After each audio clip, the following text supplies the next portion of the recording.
Hello बच्चों, एक और नया क्वेश्चन लेके आए हैं अक्टूबर 2015 से। ठीक है, देखने में लग रहा है बहुत अजीब है नहीं कुछ। ध्यान से देखना, इससे मत डरना। 4 और ऐसे बच्चा डर जाता है जनरली। क्या है, ये सिलेक्ट करना है, इसमें से सिलेक्ट करना है कुछ। ठीक है, आपके पास 4 चीजें है, उसमें से एक्स सिलेक्ट करना है, बस ऐसा बोला गया है। तो यहाँ से बीच में सी ऐड करना है, बाकी कुछ नहीं, बहुत आसान है। ठीक है, देखो कैसे। और बोला गया अदरवाइज के जो है आपके वो 0 1 2 3 लेने हैं। ठीक है, के 0 से बड़ा है और एक्स 0 1 2 3 लेने हैं।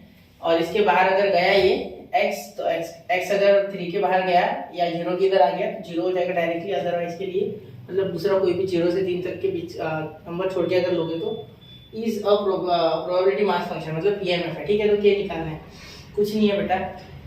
पहले तो प्रोबेबिलिटी ऑफ 0 निकालोगे। ठीक है, जो कि यहाँ मुझे दिख रही है, ध्यान देना, पी ऑफ तो यहाँ आपकी प्रोबेबिलिटी ऑफ 0 आ रही है के 4cx, तो x यानी 0। ठीक है, देखो सुनना मेरी बात, वापस एक बार बताऊंगा। देखो पी ऑफ 0 है ना, ठीक है, तो मैंने यहाँ पी ऑफ एक्स की जगह डायरेक्ट 0 लिख दिया कि ये 4 है, लेकिन मुझे कितने सिलेक्ट करने। टोटल मेरे पास चॉइसेस 4 है, उसमें से मुझे कितने चॉइस चाहिए, 0, एक भी सिलेक्ट नहीं करना। ठीक है, तो जब भी ऐसा दिखे तो समझ लेना कि आंसर 1 आता है। ठीक है, मैंने क्या कहा था आपसे कि अगर आपको कभी भी n से 0 मिले तो याद रखना 1 लिख देना। क्या लिखना, 1। ठीक है, तो यहाँ डायरेक्टली आप लिखोगे k × 1, यानी आपकी प्रोबेबिलिटी आ गई k। ठीक है, 1 0 के लिए। ठीक, p ऑफ 1 कितना आ गया बेटा, 1 आ गया आपका। k of 4c1। ठीक है, तो ये कितना आ गया, k इंटू, ध्यान देना 4c1, मतलब ध्यान देना यहाँ 4 एक ही नंबर है, 4 एक ही बार लिखोगे। एक्चुअली 4 का फैक्टोरियल होता है 4 × 3 × 2 × 1, तो इसका लेना ही नहीं, एक ही लेना ना पहले का, क्योंकि 1 ही है तो 1 तो 4। और 1 का फैक्टोरियल क्या लिखोगे बेटा, 1, तो डिवाइड में 4/1 लिख के कोई फायदा नहीं, इसीलिए मैं 4 ही लिखूंगा। ठीक है, तो डायरेक्टली आ गया यार 4 के, क्या आ गया 4 के। ठीक है, अब आगे देखना, यहाँ तो हो गया। अब आगे देखेंगे पी ऑफ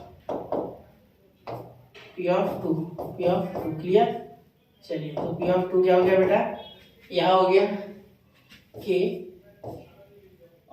4c2 यहाँ ध्यान देना के इंटू, देखना यहाँ 4 और 2 है ना, तो 4 का फैक्टोरियल आप 2 तक लिखोगे, यानी 4 3 2 और 1, तो इसमें से 2 ही नंबर लेने, 2 तक लिखोगे यानी 2 और 4 और 3।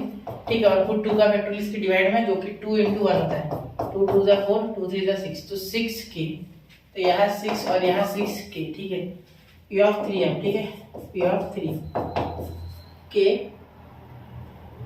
4c3। ठीक है, तो ध्यान देना 4c3 है ना, इसका मतलब 4 का जब आप फैक्टोरियल लिखोगे 4 × 3 × 2 × 1। ठीक है, और 3 का लिखोगे तो वो पूरा आ गया 3 × 2 × 1, तो ये पूरा गया, सिर्फ 4 आ गया वापस से। ठीक है, समझ रहे ना मेरी बात, वापस से सिर्फ 4 आ गया। क्लियर, ठीक है सर, समझ रहे ना मेरी बात। देखो ये वापस से 4 आ गया। ठीक है, चलिए, तो 4 आ जाएगा यहाँ भी, तो k × 4 तो 4k। ठीक है, चलिए, अब आगे अगर आप देखोगे तो आपके पास, ध्यान देना, प्रोबेबिलिटी, ये प्रोबेबिलिटी मास फंक्शन है f ऑफ x, या ऐसे लिखते, this is the probability mass function, this is PMF, this is PMF.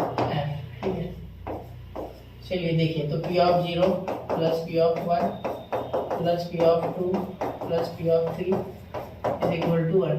ठीक है, चलिए देखिए, k 4k 6k 4k, k 4k 6k plus 4k is equal to 1।